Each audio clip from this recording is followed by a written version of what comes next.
Lou Elizondo, former director of the Advanced Aerospace Threat Identification Program, also known as AATIP, is certainly one of the driving forces behind bringing the UAP out into the public domain, and also one of the main players in the investigation of the phenomenon within his time in AATIP. But when asked what brought him to his resignation in 2017, here's what Lou had to say. Wow, that's a loaded question. I left because of the bureaucracy. I left because a very good, dear friend, a good person who was in charge of the department at the time, a gentleman named Jim Mattis, who's a secretary, wasn't getting the information he needed to make decisions that he needed to make.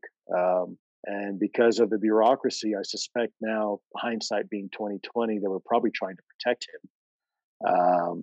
Because let's face it, I mean, this is a man with an incredible reputation. They were probably worried about tarnishing him if it came out that he was briefed on UFOs, right? So, for whatever reason, they didn't brief him. But I wound up after months and months and months of briefing very senior leadership, bringing pilots in to testify and bringing videos and photographs and reports. They acknowledged it was important, but they didn't want to let the boss know. So I resigned.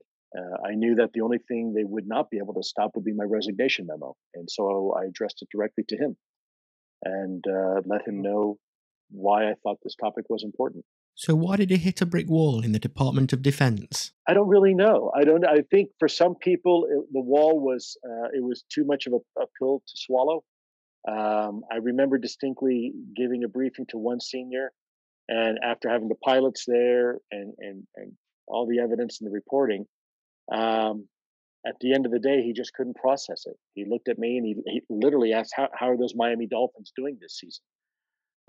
Which was perplexing to me and people in the briefing. I guess in other cases, some individuals have a problem with this topic because it conflicts with their philosophical or maybe theological belief system. I did experience that as well. I had to be very careful. I really had to operate in the shadows more than ever.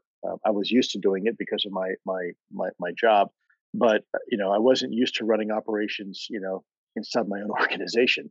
But that's what we had to wind up doing because there were people that were certainly against this effort, and only because of again their philosophical belief system. I had nothing to do.